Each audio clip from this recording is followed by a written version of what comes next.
Okay, this is going to be a review of WrestleMania 19. This is the remix. So I'm going to bring my brother on with me here because he wasn't on the original video. The original video had really bad audio. So this is one of the greatest WrestleManias of all time. So I wanted to do it again.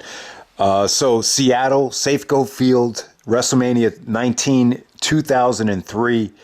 Let me talk about the buy rate first. The buy rate, when you see the buy rate, it's like 500,000. But then when you get into discussions about the buy rate, some people would say that number is, you got to look at it differently because it's a domestic number, which means they stop tallying up the worldwide buy rate. So there's a little bit of uncertainty about, how many people actually bought this show and how successful it was. But yeah, man, so I picked WrestleMania 17 over this for a lot of different reasons, but you still go with WrestleMania 19 as the greatest WrestleMania of all time. So why is that overall? I think it's the best show, WrestleMania show I've seen all around. A lot of the matches, you could say 17 had two or three like great matches. They were better than the matches that are on this show, and you could argue that for like WrestleMania 21, like Kurt Angle versus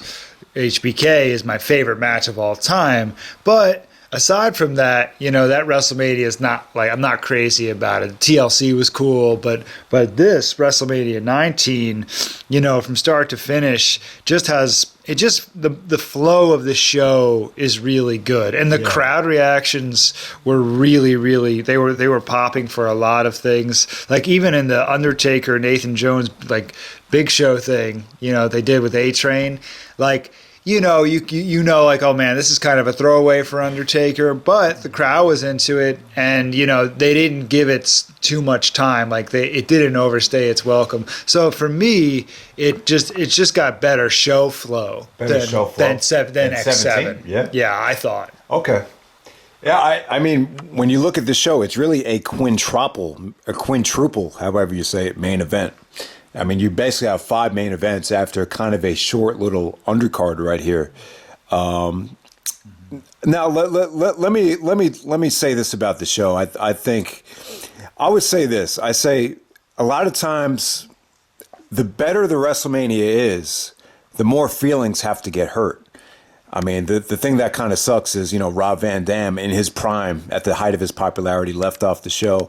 I remember there was a report that Christian was really depressed and upset because he was left off the show. So there you go. You have 2 great wrestlers right there that were really left off the card. Then you got guys like Benoit and Eddie, who you kind of felt like could have been better utilized on this show. So for as good as the show is, I did feel like there was just a lot of talent that deserved a little bit better here. I mean, what are your thoughts on that? That's a really great point, and I think that you made me realize, like, Benoit and Guerrero, I mean, they were in the main event, the double main event next year, but this year, it does feel like they're relegated. But you do have to look at, you have Stone Cold Steve Austin and The Rock, and then you have Hulk Hogan and Mr. McMahon. So you have these two, as far as star power goes, these giant matches. And so if Hulk Hogan and McMahon doesn't happen, if McMahon doesn't put himself in it, you might have a little bit more time for some of those other guys. Yeah. But because you have those guys, Steve Austin coming back and McMahon deciding he wants to do this thing with Hogan, you've got a lot. It takes up a lot more time. Okay. I think that has a lot to do with it, And one of the other reasons I think the pay-per-view, I kind of look at the pay-per-view negatively. There are so many bad experiences for some guys on this show. Like Brock Lesnar had to go to the hospital, concussion with the shooting star press. Angle was in a lot of pain. Angle had to go get neck surgery, and he lost feeling in his arm. He actually pulled his hamstring during the main event because he was overtraining. So it wasn't a great experience for Angle or Brock. Austin went through a lot right before the WrestleMania. He almost had a heart attack. I think he drank a lot of coffee, a combination with Red Bull. So he actually they had to rush him to the hospital the night before. So it wasn't an ideal experience for Stone Cold either. And you didn't know it was going to be his last match. On top of that, Hulk Hogan was really upset about the pay-per-view bonus You know, he only got $300,000, which is like nothing compared to what he got for WrestleMania 5, where he almost got $3 million for the pay-per-view. So you had that going on. You know, plus there's a lot of people very negative about the ending of the Triple H and Booker T situation. So for as good as the show is, I still feel like there's a lot of negativity, like with a lot of the performers, a lot of the individual performances. Sure. Yeah. But aside from that, man, like I do remember like the very next day in school, I felt like, man, like I felt like I just got back from another world. Like the show had that feeling where it's just like, man, you just felt like it took you into outer space or something. It definitely had that feeling. You know, you kind of got that with WrestleMania 18 and WrestleMania 20, but not like this. I felt like it was just, you know, a roller coaster ride of a show. So I mean, did the show give you that feeling too? It showed just like the breadth and variety of talent that the WWE had, star power and people who are coming up. You know, also, I know it's like a little thing, but something about this stadium, that Seattle stadium, is that where the Mariners play? Yeah.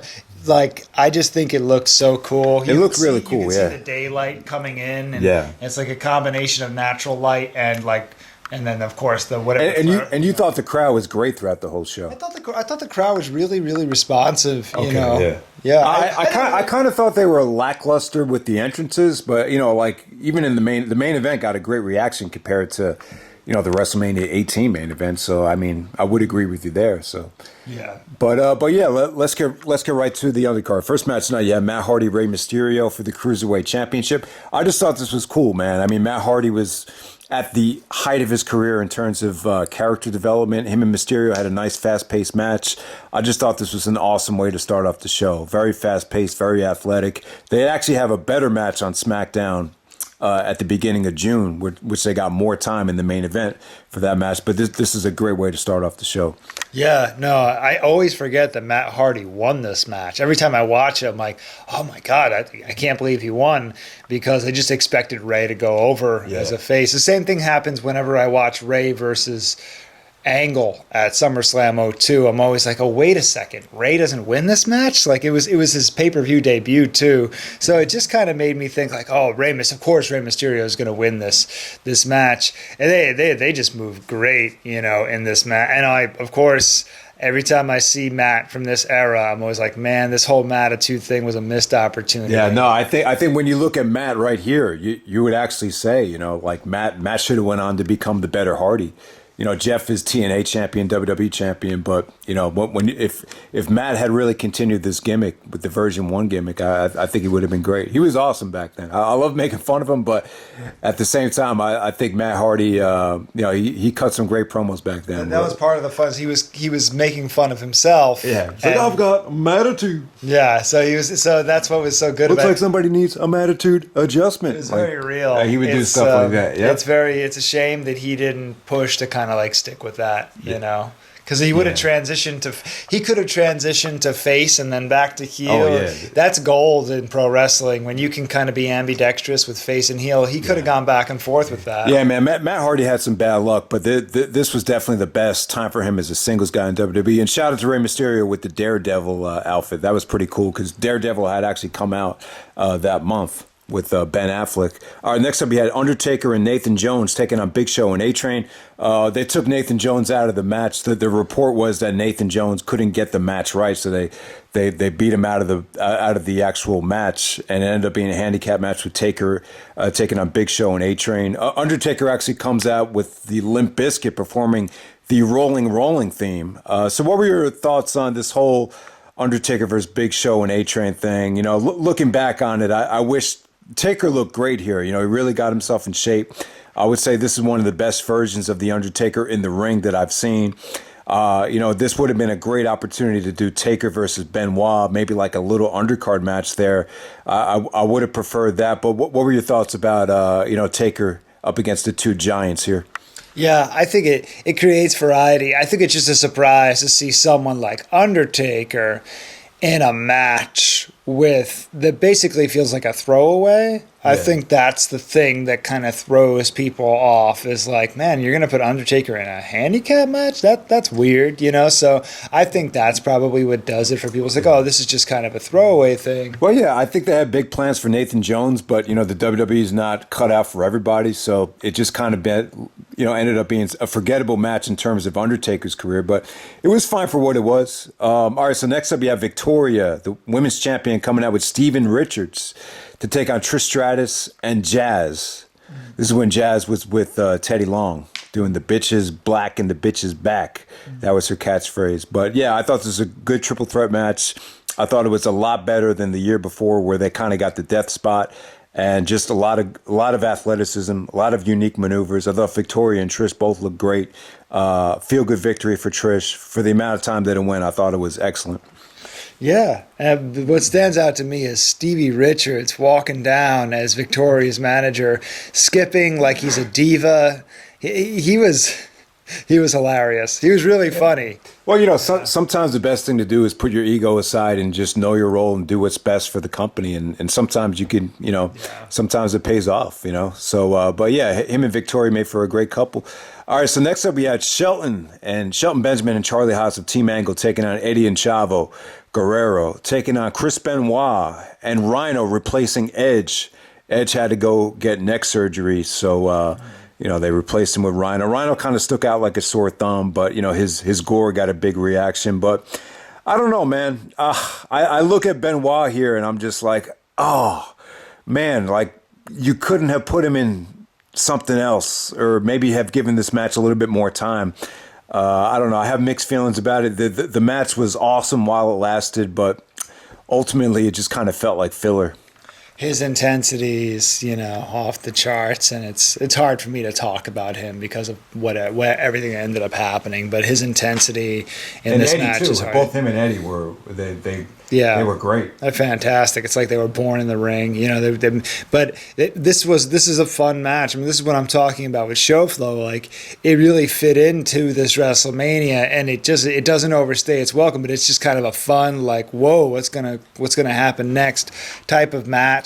So I actually really dug it. I know that, you know, Benoit and Guerrero at that time, we even at the time, I remember, wanted them to be more involved. Yeah. Because they had a great year leading up, going from the late 02 to 03 with all the stuff they did with Angle and Edge and Mysterio. Yeah. Well, I felt like with this match, you really could have capitalized on that SmackDown 6 momentum, but it started to have a different feel to it at this time, especially with Edge being out. I think Edge being out really screwed this thing. If Edge was there, I think this would have been an awesome way to open up the show. Maybe this have to be a triple threat elimination match, but these matches are tough. These three-way tag matches are extremely tough to book, but this was kept short. You wish they could have got more out of these guys because they looked so great at the time. You were talking about two of the greatest wrestlers of all time in this match. So it is hard to accept that this match was so short, but yeah, let's just move on to the next match. We have what most people thought was the match of the night: Shawn Michaels versus Chris Jericho. So Shawn Michaels' first WrestleMania back. Jericho gets that spot. Do you think Jericho was the right guy for the spot, or would you have liked to see The Rock or Rob Van Dam get the spot, or were you happy with Jericho getting the spot? I think everybody was. So everything turned out great. Yeah, no, I think Jericho was. I think I like to think that in McMahon's mind, Jericho was going to be like his next role for Shawn, like that. He was supposed to fill that role that Shawn left when he got injured, or he was hoping that he would. So that kind of played into the storyline, obviously. And this match was special for me, being, like a lot of people, a big HBK fan, because he came back at SummerSlam. He had that great match. He did the stuff with Triple H.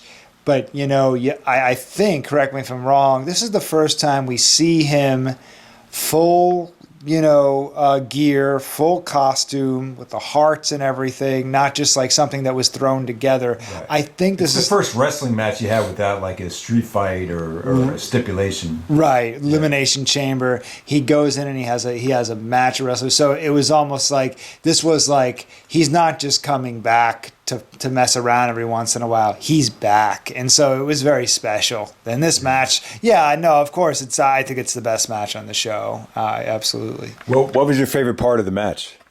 Oh wow. Well, the best part obviously is after the match when Jericho kind of gives him the low blow after he hugs him and pushes his face and then spits on him, and Jericho just was like, that was the biggest heel move I've ever seen. But I guess in the wrestling match, I guess that finish is fantastic, and also the super kick out of nowhere where they were, Yeah, and we were talking about this match, how the production values, when they're in the truck selecting camera angles, is something that's very underrated when it comes to watching a wrestling match. You mentioned that when we were watching this, that they timed it out so well, because you don't really see Shawn in the picture, and then all of a sudden Jericho gets super kicked, stuff like that. Even when Jericho hit the lion salt, just the way they chopped this up from a production value standpoint was just very well done. Yeah, no, that's true. I think that we forget how important those people are who do the editing, the live editing. And I think having watched other wrestling, other wrestling, they do it well, but I feel like WWE just kind of does that better than anybody else. Yeah. So so I just thought Shawn put on a clinic here. I thought he looked amazing. Like, I feel like this is the kind of match you could watch if you're going to wrestling school. I just felt like it wasn't redundant. They didn't keep doing the same shit over and over again. They always switched it up. They made it interesting. Just great stuff from both guys. And the whole story of the match with Jericho wanting to be Shawn Michaels, I'm sure you can relate to that as well. The funniest part of the match is Shawn Michaels. He's hilarious at times when he's coming down to the ring with all the streamers. Some of the streamers weren't working. Just some of his facial expressions were priceless. But all right, so next up we have Triple H and Booker T for the world title. A lot of people look back at this match very negatively. They brought racism into the storyline. They went into depth about Booker T's past, being arrested, all the hard times growing up, and then for him not to win the belt here. A lot of people thought it was a slap in the face. But, I'll just say this about Booker T. I mean, it was just bad timing. It was bad timing because of Evolution, because of, all these WCW guys making the transition to Raw. There's just a lot going on at the time. I feel bad for Booker T. I wish he had won this match, but ultimately this is right smack in the middle of Triple H's historic reign. So looking back on this thing, what did you think of the actual match? I thought the match was good. I thought this was a great match. It didn't abuse high spots and near falls the way a lot of the other matches did. So I think the match holds up very well. I like the story. What do you think of it? Well, they needed to do something different, and it definitely stood out in terms of, it was more methodical. And Triple H, grounding Booker T with the Indian Deathlock. And that made a lot of sense because Booker T needs to be able to use his legs to finish off his opponents. At the time, Booker T, we still really enjoyed watching Booker T. I think he still had a lot of energy and enthusiasm behind him. He did for a few years, even after this. But, it was one of those things where I can see what you mean, where this could have been an opportunity to really give him that push and take the world championship. But it seems like this is where Triple H gets the most criticism more than any other match. Oh, really? Like in terms of not doing the right thing. Like even more so than RVD and anyone else. Sure. Well, I think it's one of those things where Triple H where they were trying to have him be the new Flair.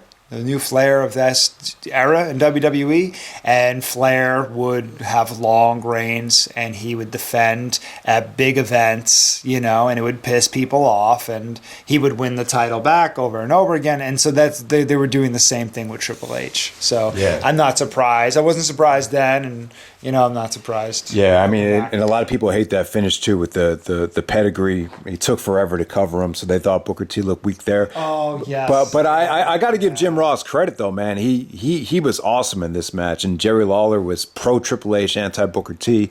So you had that thing going on there, and Flair getting in the way. I thought Jim Ross was awesome. It was like Flair, one of Jim Ross's best calls ever. It's like, Flair has no business up there, damn it, no business. And then Booker T actually hit the Houston Hangover, which actually looked really cool. But, his legs just gave out, and his selling was great, though. Yeah, really underrated match. Really, really good stuff. Probably the most underrated match from the whole show.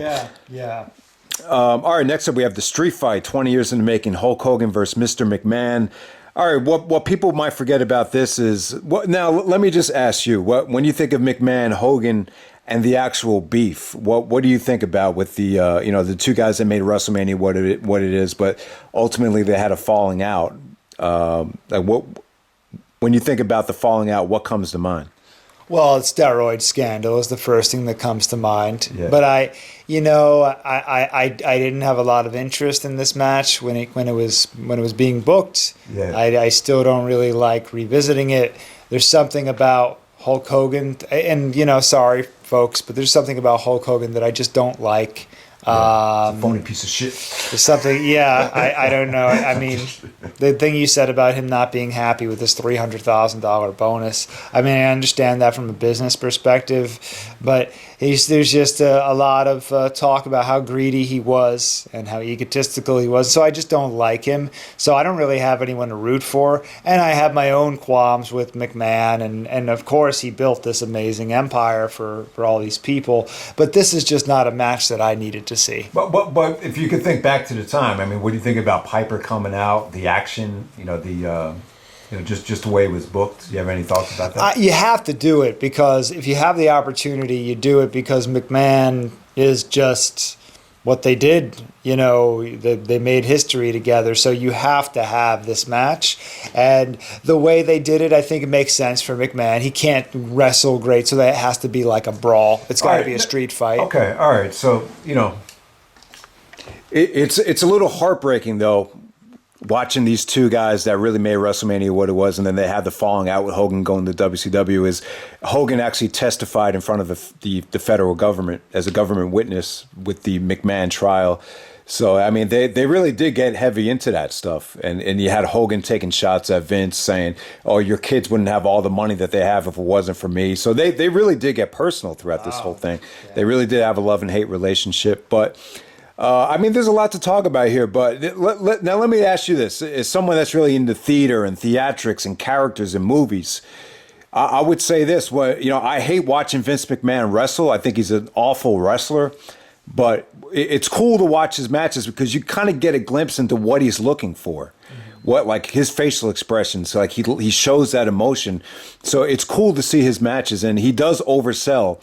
And I was listening to Angle's podcast, and he was saying that there's no shame in overselling because that's where the money is. So because if you undersell, though, you're not going to reach everybody. But sometimes when you oversell, you could even reach the people that are not that bright, or sometimes you have to work harder to ingrain in people's skull like what you're trying to do. So there's no shame in overselling. So when you think back to some of Vince McMahon's matches, what do you think of the facial expressions? And I remember we watched this with my dad, and my dad loved it when Vince gave that facial expression when he was all bloody, and he kind of gave Hogan that evil look when he was coming underneath the ring. So talk about Vince's facial expressions.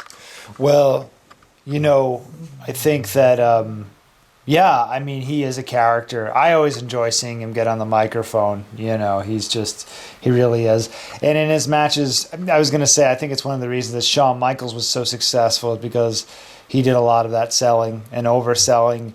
And it makes a lot of sense. Overselling, is where the money is. And he really believes in what he's doing. He really, of course, he buys into it. And nobody cares more about the drama than McMahon does. So right. So that's definitely the case. Okay. Overall, I still think the match came out, pretty good. I think, the Hogan's comeback at the end, it was all bloody, and, obviously him hulking up at the end, it did its job. And I think the match was overall a success. But I'm just not a big fan of seeing Hogan and McMahon get the bulk of the promotion, the DVD cover. I just feel like there was other matches that should have got more attention than this. All right, so move on to The Rock versus Stone Cold Steve Austin, the third match in the WrestleMania trilogy. This time, The Rock is a heel. The Rock goes over. He beats Stone Cold. A very entertaining match. I got to give Austin credit, considering that he almost died the day before. I thought his intensity was actually a step up from some of the matches that he had before he walked out of the company, and he actually bulked up. He put a lot of pressure on himself. I think there was enormous pressure from Austin's standpoint with them pushing Lesnar over him and pushing Triple H over him. Both guys extremely jacked up. Austin, spent a lot of time in the gym. He came back 30 pounds heavier with 30 pounds of muscle.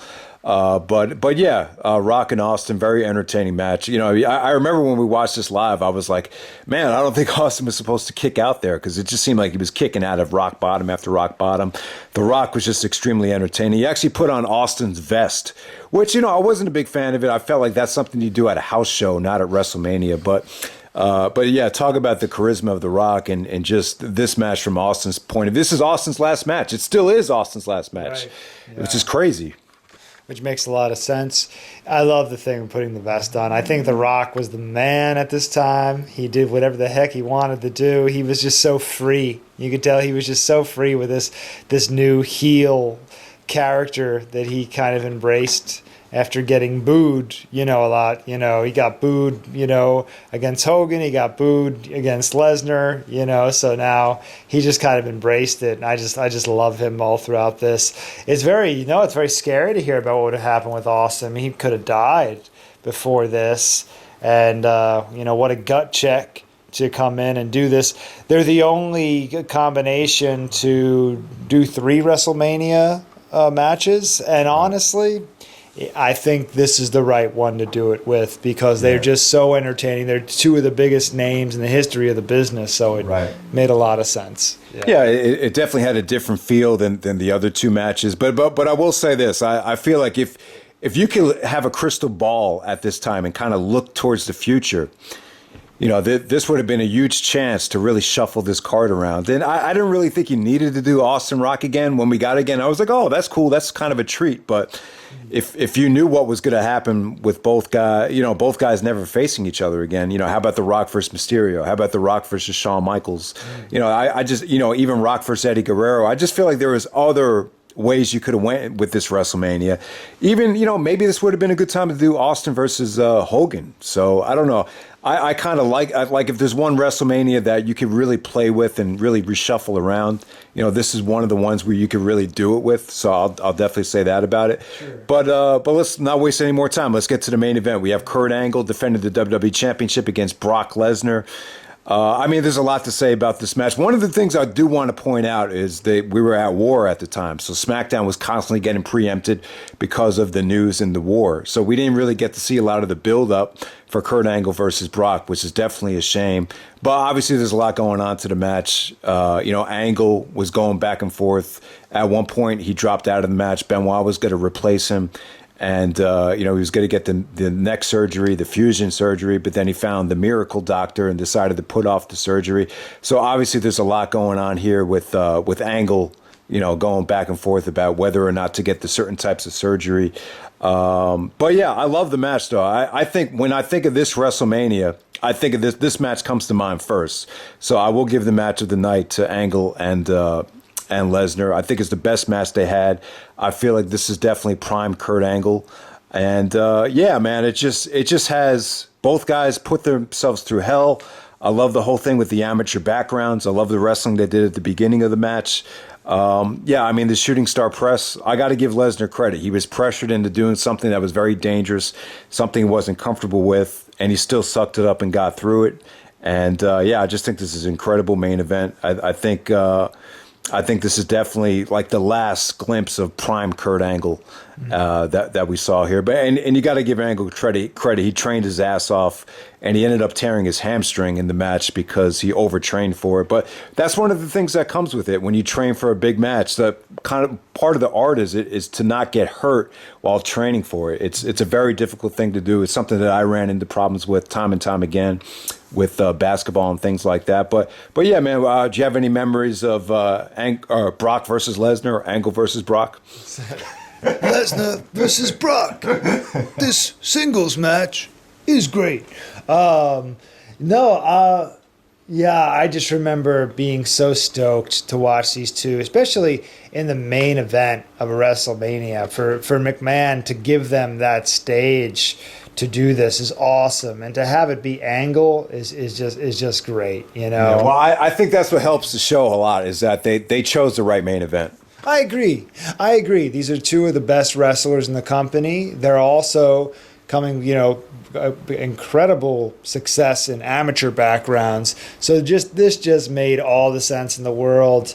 And it's a very, I really like the match. I don't think it's the greatest main event in WrestleMania history. Like I said, I think it's one of the best. That's a common thread with WrestleMania 19. Is I don't think any of these matches like are the greatest matches, but I think it's right. Like even you love the Shawn Jericho match, but it's kind of gotten underrated compared to some of Shawn's other matches. Yeah. And I would even say it's not as good as like Undertaker and then John Cena, but this match with Angle and Lesnar is it's great. Every time I watch it, I always kind of wish, don't do the shooting star press, don't do it.